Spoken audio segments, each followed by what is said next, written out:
For many years now, Russ and Craig have had many wide-ranging conversations with folks from all over the gaming world. This is one of those conversations. D6G, the Lost Chapter. Hey, so welcome back to Dunkin' Donuts. And what are you having, Russ? What do you got there?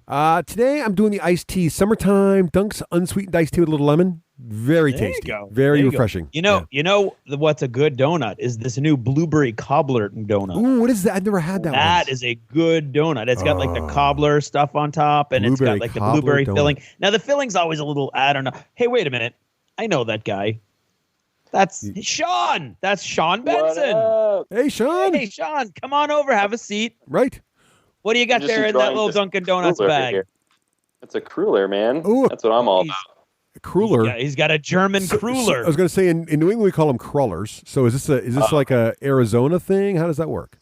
Chicago? I mean, I'm from California, so it's probably California. Okay, crullers. California thing. Okay, that's fair. Dude. Cali, bro. Dude, have a cruller. Dude. Hanging in Cali with a cruller. Hey, FYI, Dunkin' Donuts just opened its first restaurants in California this month. Wow. I don't know why I know that. Do they spell them crullers? That'd be kind of cool. That would be cool, but I don't know. So, crullers sounds mean though. But anyway. Hey, Sean. Well, everything in German sounds mean. That's true. That's true. Das cruller. I mean, like even if you say emails. I love you, it's kind of in a hateful way. Ich liebe dich. Yeah. I was on an airplane on a what is it? What's the German airline? I'm totally Lufthansa. Lufthansa. I was on a Lufthansa flight. Wait, is that German or is that like Norwegian? No, that's German. I'm pretty sure Lufthansa is German. Okay. And it was like, and then they went to the English translation. It was like, we will be landing in approximately 15 minutes. And I was like, oh my God, they're invading. And then no, it was just, we're landing. All right. Well, so they sounded very serious though. But yes. So anyway, Germans aren't mean; they're just serious. Yes, very serious. Every German I've known has been serious, but with a very, very funny sense of humor underneath the seriousness. Right. Anyway, enough about Germans. So in this Lost Chapter, we will be speaking about Germans in broad, generic terms. Right. So we got Sean, and Sean, of course, is one of the men behind Wild West Exodus, and of course, or in front of with his arms waving wildly, right trying over here. Yep. And so what we thought was there's a lot of stuff happening. There's a lot with 40K 7th edition just came out, which sounds like a punchline, but it's not. And So we were thinking, or Russ was thinking, and I thought that was a great idea, that it would be cool to talk about when a new game comes out or we get into a new game, how do we choose the faction that we're going to get into? It's a tough choice because like you get these games come out and it's like the world is your oyster. You're not locked in, anything goes, you have no legacy with it, and you're like, ooh, I could be anything. I could play anyone. Oh my God. So it's like the whole world's now, Sean, I know you're also like you're gone to college and you can reinvent yourself. Right. Yeah, exactly. Change your name. Who am I going to hang out with? Right, exactly. Am I hang out with the like dorky kids, or am I going to hang out with like the athletes? What am I going to do? Am I going to play the popular faction? Am I going to be like the goths over here in the corner? Am I going to take my braids out so I look beautiful? Oh, wait, no, that's something. Okay. So, and Sean, I know Sean, Craig and I, for a long time listeners to the show, know that we've dabbled in more than a few miniature war games. And Sean, it sounds like you have also been through quite the I would option probably say more than us. Probably. So I have definitely been through the ringer. Yeah. So when you look at a miniature war game, right? There's so many things to choose from. I mean, but if we keep this to miniature war games for a minute, which seems reasonably rational, they have a lot of things in common. For example, there's obviously models and there's a play style on the table. There's the meta game. There's the how they work. So when you start thinking about this, like Sean, what goes through your mind when does the faction draw you the game? Does the game draw you and you figure the faction out? How does it all work?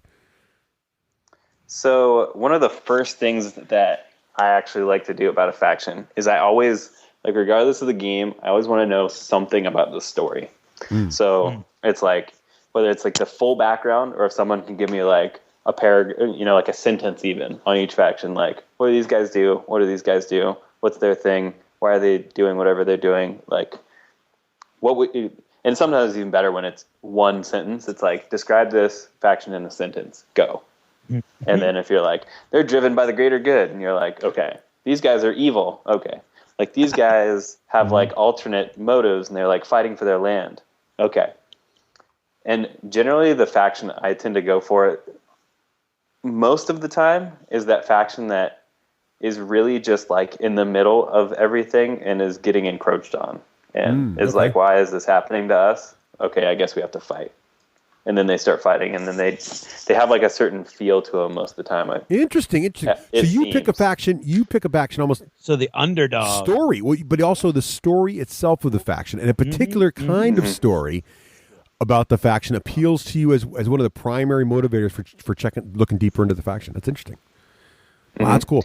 And like, even in Exodus, right? Like the faction that I've kind of driven myself more towards is like building and painting recently has been the Warrior Nation, because like that's their backstory, is that they're in the middle of all of this new technology coming out, and they're like, well, I guess we have to fight. Yeah, we didn't want to. Were you a Trollblood player? Are you a Trollblood player in War Machine? I am. See, look, oh wow, bam. So what a call! Yeah, well, Trollbloods are essentially that, but that's awesome. So it's interesting because it's funny. I don't think I'm interested in the fluff, and I have found that I can't play pure evil, which is going to sound funny coming from an orc player, but orcs aren't evil; they're just misunderstood. Okay, let's just true. Get that up front. Definitely. They're mushrooms. Come on. Right, they're shrooms. But like, I can't really play chaos. They're something that's unequivocally evil. I have trouble being the bad guys, if you will. So I don't know. So that's where the fluff comes in for me. But I've never really. But usually, I get drawn personally. What gets me the most is the models and sort of the. I don't want to say the play style, sort of the attitude of the guys in the army. So I kind of want like my models. So I'm less concerned about their background. I can kind of make the background work with me, usually as long as they're not evil. But I'm really more like, okay, what does an orc do on the battlefield? Like, what's his attitude, right? Or if I really am in the mood for like it's almost like when I role play, because I do kind of get into this is really nerdy now. I'm gonna really nerd out here for just a second. So I like on a role playing game, I really like getting into my character, and it's like, am I in the mood for the super do-gooder dude, like a paladin, or am I in the mood more for sort of a carefree fighter who cares guy, or do I want to play sort of brainy mage? And I'm that way with these games too. Like, I'll get them like, do I really want to play like a big brawny faction? Do I want to play sort of the light and wily, nimble dudes that can die easily with one shot kind of thing? And I kind of get my head there first. How do you do it, Craig? Well, I'm going to approach this conversation backwards, and I'm going to say that no matter what faction I end up choosing or what criteria I put to the choice, it's always going to end up being the super unbalanced finesse faction that gets its ass handed to it more often than anything else. That's exactly what happens every time. Like, oh my God, I love these guys. What are they called? Imperial Guard? Whap. Okay, never mind. Oh my God, I love these guys. What are they called? Trollblood? Whap. Oh my God, I love these guys. What are they called? They're the Rebs from Dead Zone. Whap. And so, yeah. So I don't know exactly what. I mean, I think models. I know it's models. What I do is I'll go back to. Now, admittedly, when I went into War Machine, I was not a big fan of War Machine. I was doing it sort of under protest. So I would have a game that I could play with my friends who were only playing War Machine at the time. And what I did was I had huge Word documents and Excel spreadsheets that were all the different factions and pictures of the different models. And I basically just looked at all the different things, and I first went with Signar for the for War Machine because I really liked some of the infantry. I didn't like the mechs at all, and I liked some of the infantry that they had, and I liked their story. I don't like stereotypical Russians, and I don't the Kricks were like my second choice, and I really don't like that sort of the religious kind of Zealot Manoff thing. backstory and the zealotry of the Protectorate. So what ended up happening was I went with Signar, and it was 90% because of the look of the models and maybe a little bit of the fluff, but it was 90% the models and had nothing to do with play style. And then the next thing, and I was like, oh, that Kane guy, he looks awesome. Whap! So there you go, back of the head. So because he's like one of the least, or he was at one point one of the least powerful casters that they had access Mark to, II, he does or just very fine. very finesse. Right. But yeah, in Mark II, he was better. yeah, he's good. So let me ask Which you this. one? Kane 1 or Kane 2? Kane 2, I think, is the guy. But well, I don't. Kane 2 See, I don't is gross. Yeah, Kane 2 is. Oh, just, well, see, there you go. Kane And 2's fine. you know when that must have happened? The day after I stopped playing War That's Machine. Probably. Yeah, exactly. Probably when Privateer Press saw my army on eBay, they went, "Okay, we can fix unleash Kane." Kane 2." Right.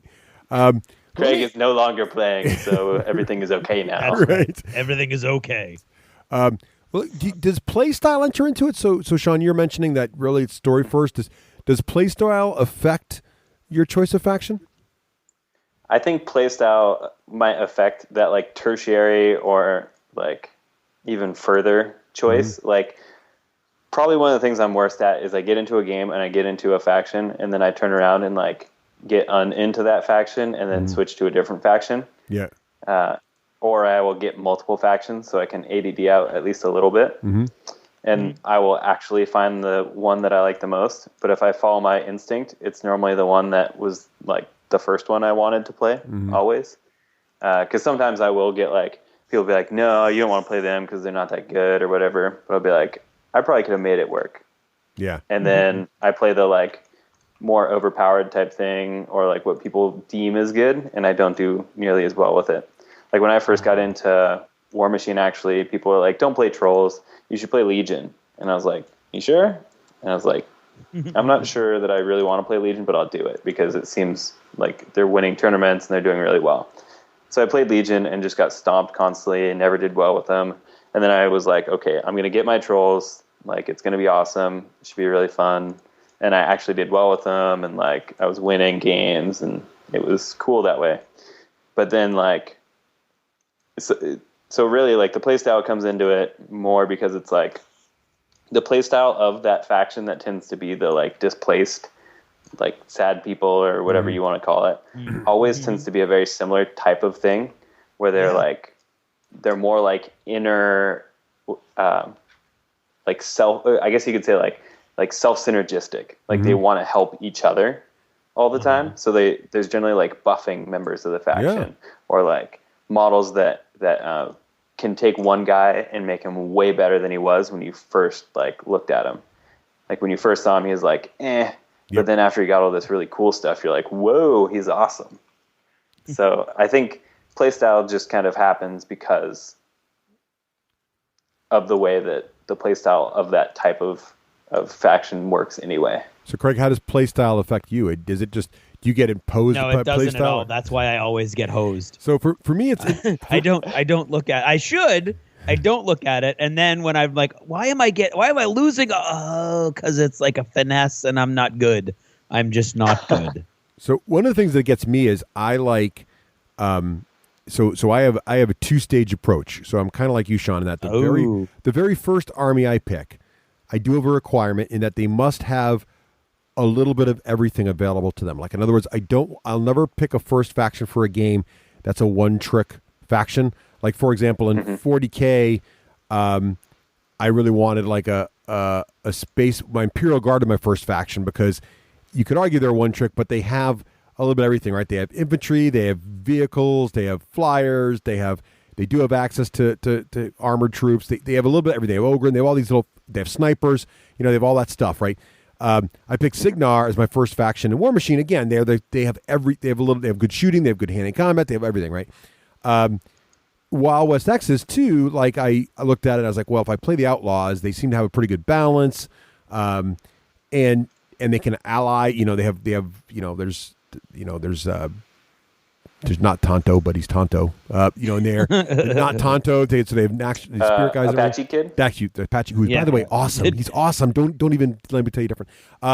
So they have a nice balance too. So I really want that on my first faction. Then what I find is my second faction, becomes inevitably the one trick pony that is the antithesis of the one I took first. So, like for my second War Machine faction, really, I mean, I know I have a Hordes faction, but my second War Machine faction actually was the Clockwork Angels, doing pure angel theme list. So it's like totally one trick, ultra fast, really melee combat, nothing else, which is really not just very happens to kill all comers, you know. Well, game balance is less of an issue for me. Yeah. But that's so like I do find that my second faction is usually like that. But my very first faction, orcs were same way. Like I started with Imperial Guard, then I went to orcs, which is like the antithesis of Imperial Guard, right? So like I do that. Do you find, Sean, that happens with kind of sounded like you sort of do the same thing where your second faction is a little bit different than your first, based more on play style and less on story? And I definitely it sounds like we do the opposite thing. Like I end up going for the one trick pony first, and then go for the more rounded one second. Well, what I like about doing the rounded choice is that if you start playing the game, because what I find happens is you don't really understand the mechanics right until you start really playing the game, and you start learning if and all these different miniature war games, some. They're just based on the nature of their rules, favor shooting slightly more or favor hand-to-hand combat slightly more. Some have it really well balanced. And so when you play an army that's got flexibility, you can adjust your collection to be able to at least be competitive, right? Or if you play a one-trick pony and it is a game that doesn't favor it, or it's an aversion number, let's say, if you're for other game systems, you're in the middle of a version shift that changes it on you, you might be like, oh, no, this is the down part of the sine wave on the hand-to-hand combat large insects. I gotta wait a generation before they come back, kind of thing. Yep. What about that's true. Does this affect either of you guys at all? Is popularity, like, does it either push you toward Sean? It sounds like it might have a little bit. Do you either pick a faction or choose not to pick a faction based on is it the one you see all the time at a tournament? Oof. So, I mean, like I said, sometimes I will lure myself into thinking that's the right choice and then find out it was the wrong choice. And generally the faction I end up going with afterwards tends to be like the one that is either less popular or just isn't played as much wherever I am. So I would say kind of the popularity matters, but more importantly because I seem to find myself in a situation where I'm not doing the right thing for myself. What about you, Craig? Does this list popularity? I won't take an army that I think. No, well, 9 times out of 10, I won't take an army that I think is like the new hotness or what everybody else is taking. Because I don't want modeling is a huge part of it for me, and I don't want to have an army that's kind of going to blend in to the local meta game, if you will. So I try to pick something that I like, that is visually interesting to me, but at the same time is not the one faction that everybody's playing. I have on occasion gone against that and just thought something was so damn cool I wanted to do it no matter what. But for the most part, if there's a really popular faction, I will avoid it and try to find a niche somewhere that I can do that's going to stick out in a crowd. Yeah, I'm the same way. I like to play not popular armies because I find it's easier to get games in your local store because, oh my God, it's not a Space Marine. Excellent. I get to play. Right, exactly. And then also it adds variety. But also when I get into a game with a friend, I will, especially if I'm torn between two factions, like I really like the look of two different factions and I can't decide and I like both stories. I will say, well, like Craig and I have started mini miniature war games together, and I'll say, Craig, what are you getting? Because I'll get the other one. Right. Yeah. So at least we have a little variety between ourselves. You don't want to fight. I mean, there's some pros to fighting your own faction, which is when some guy pulls a cool trick on you, like, oh, I have access to those guys too. But it's nice to have the variety of different armies, right? In your store. Us doing, drawing a blank, throw me a bone. Which game? War Machine. Yeah, War Machine. Okay. What? Signar. Yes. That was the one time I was like, you know what? A lot of people are doing it. Russ is doing it. And I usually avoid what Russ is doing because we play together more often than pretty much anybody else. But that was the one time I was like, it's the only one I like. So I'm just going to do it and try to paint it up different. And so I played around with metallic paints and tried to paint my guys up differently. And speaking of Space Marines, I have an entire box of resin upgrade bits from a ton of different companies, all so that someday, if I want to do a Space Marine army, I can do a pre-heresy Space Marine army that will look different from everybody else's. Yep. And I never managed to get around to it, but I've got a few $100 worth of resin bits just waiting for the day.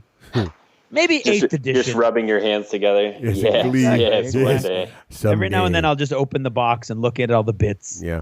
Well, even when we did do the SIGNAR together, Craig, we both picked intentionally different casters and different very list different styles. forces. Yeah, absolutely. Yeah. And that's one of the nice things too about that. And do you, Sean, do you ever actually get into test games first before you pick your faction, or is it really so based on background for you that that's not even really a relevant problem? I would say that sometimes I do it just for the sake of like getting an idea of what I want to buy. Because a lot of times, like because I played games competitively, I kind of like, I read what something does, but it's so much better for me to actually see what it does on the table and see like the sort of like little ins and outs that it has. So I like test games, but they're more important to me just to figure out what the actual models themselves do. Yeah. Because I, generally once that faction has been picked, I kind of already know what the playstyle is going to be. So now once you figure out your faction, how do you normally get started in it? Do you go for the starter box, or you're like, nah, I'm going to build this thing from the ground up myself? Or like you say, you just play a test game to figure out some basics of the models. You play a couple test games with stand-in pieces or someone else's pieces till you can figure out what you want to buy first list, or how do you work that out? I generally go for a full army list right off the bat. Wow. Okay. Yeah. So not bothering with a starter box. You're like, if I want to start with this boss or whatever, I'm going to go right for that guy. Mm-hmm. Yeah, cool. Yeah, I'm pathetic. I jump in whole hog and always end up with at least twice as many models as I can ever field. And I paint it all up. I'm like, well, what if I want to do a variant of the army where this is a 10-person squad instead of 5? So I literally will like throw cash at whatever it is, paint it up all in one big giant binge moment of painting, and then have a giant force that I will never be able to field all at one time. And many of those models will never see the light of day at all. That's funny. Yeah. I'm much more reserved. Like I will almost always buy it. Well, it'll be based on the faction first. If a starter set exists for that faction, that's almost always like I'll buy the Imperial Guard battle box, or I'll buy the War Machine Troll Blood starter, or like all my initial caster is always from a starter box for all my factions. Even Wild West Exodus was great because it was a Kickstarter, so I just did but even then I was reserved. I got one faction. I didn't go in like I'm getting 12 factions here. I got the Outlaws, I got the starter stuff, just enough to try it out, and then I figured I'd build out to it based on what I wanted to play, and how as I learned the game, I'd think, I really need, this faction needs long range support or really needs an assault unit, and then I'll add it later. Right. Yeah. Cool. So what are you guys playing right now? So let's list our factions. What are you playing? What have you played? What factions have you played in any game system in the last 5 months? Sean, go. Last 5 months, I have played Troll Bloods. Yep. I have played every faction in Wild West Exodus, but multiple times on Warrior Nation. So what else do you own? I mean, what have you personally? I know you have access to the studio, so you play with whatever the heck you want. But what do you actually own for factions in Exodus? I actually own Warrior Nation. That is my army that I have. Do you have everything right now, or are you just have a focused area for them? I have pretty much a 1750 list altogether, but that because the way that we do our list for Wild West Exodus is we have like a 250 point sideboard. Mm-hmm. So for a 1500 point game, you have 1250 points and then two 250 point sideboards that you pick between those two sideboards as like the list. So I have 1750, so that way I can pick between my two for competitive play and stuff like that. Nice. And then let's see, like I think those are the only two. Oh, and then what else for fantasy? Oh, nice. Yes. Do you get a lot of fantasy in? I don't get very much fantasy in yet. I've gotten probably 2 games in. I actually kind of just started it. Like out of all the games that are popular, this is probably like the popular game I've stayed away from the longest. Mm-hmm. But the new Wood Elf stuff just like grabbed me and was like, they are good models. They are really good models. Beautiful. You want tree men? And I was like, okay, I want tree men. Hey, do yourself a favor. Go, and I know this sounds like a kid's film. Go watch Maleficent. if you have not already. Go watch Maleficent. Yeah, I was told not to watch Maleficent. Maybe No, I actually, should. my kids really enjoyed it, but the best part about this is, as a fantasy player, there's a fantastic battle between the fairies and the humans, and they basically use all tree men. It's pretty awesome. It's a great scene. Nice. Okay. And dryads too. Yeah. Sorry. So, Craig, what have you played in the last 5 months? Okay, in the last 5 months, I've played my Space Wolves. Mm-hmm. I have gotten out all my Imperial Guard and looked at it. That doesn't count. Looked at it very fiercely. I have got out all my Space Marine bits. Once again, looked at those. In Dead Zone, I have actually played several games with each of 3 factions, mostly with my Rebels, which I like, and of course they're finesse. And then I played a few games with my Plague, which are not finesse. And I played a few games with my Enforcers, which again are finesse. But a finesse with ridiculous armor so that they can pretty much brush off almost any mistake I make, which is really what I should focus on when I do a faction. I need the faction that will survive my mistakes the easiest. Not like, for instance, Tau were not very good. You made one mistake, all of a sudden your whole army was gone. Rebs in Dead Zone, same thing.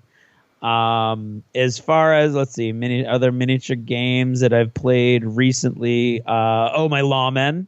I love my Lawmen for Wild West Exodus. Wyatt Earp has wreaked havoc throughout New Hampshire. Jesse James. With Doc and Wyatt Earp standing together. You just don't want to mess with them. That's a good point. Yeah. Doc will burn you down. My favorite moment so far in Wild West Exodus was when the two of them were on the top of the brothel, basically commanding the entire downtown area of Brimstone, and they had pinged Sitting Bull for a lifeblood at a time, and up comes Sitting Bull. He comes flying up over the edge. He's about to kill everybody. He doesn't quite make it, and he takes Doc's boomstick to the forehead. Boom! And he just flies back down and dies on the ground like a dog or a wolf. That is what I love the most about Exodus. There's so many great stories. Yeah, very cinematic. It's a great game. Very, very, very cinematic. And I don't know. Am I missing miniatures? You are missing one. You're missing Firestorm Armada. Oh, Firestorm! My Dindrenzi for Firestorm Armada, absolutely, which I love and continue to love. And I've played 8 different teams in Chaos Ball, but I don't think that counts. That's a board game, really. Even those I know. All right, so I played my Aquin Prime for Firestorm Armada. I love them; they're awesome. Then I also played a lot of War Machine. What we should do, approach it from this direction, Russ. How did you choose the Aquin Prime when you first chose good them? question. So the Aquin Prime I chose because I liked the look of their ships the most. Mm-hmm. And I liked that they were fish people, so I could use Admiral Akbar references every time I play with them. It's a trap! That makes it awesome. And that's exactly why he did it. I did. Then I also, for War Machine, I have Signar. I played my Signar recently, very recently against Chuck, and I already explained why I picked them. Yep. Then I also played my Clockwork Angels quite a bit, and I explained why I picked them. Yep. And then I also played my Troll Bloods, which I play against my daughter almost weekly. And then also I picked the Troll Bloods because I was getting into Hordes, and they sort of fell into the same category as Signar. They've loaded everything. They're sort of the main dudes, good guys. Then I played Wild West Exodus, my Outlaws, which I love.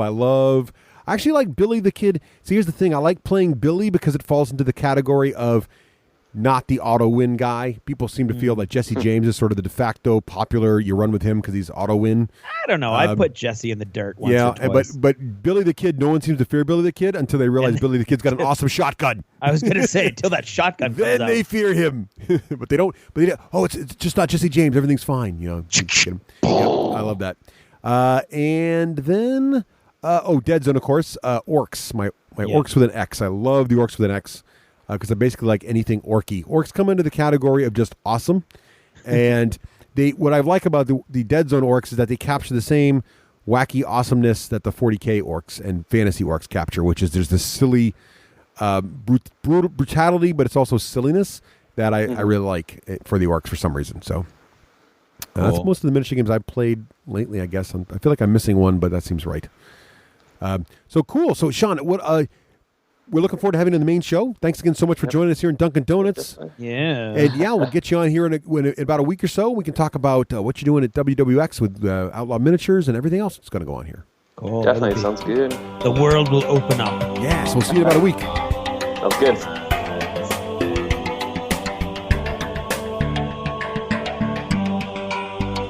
Thanks for purchasing a D6G Lost Chapter. Supporting the show helps it grow.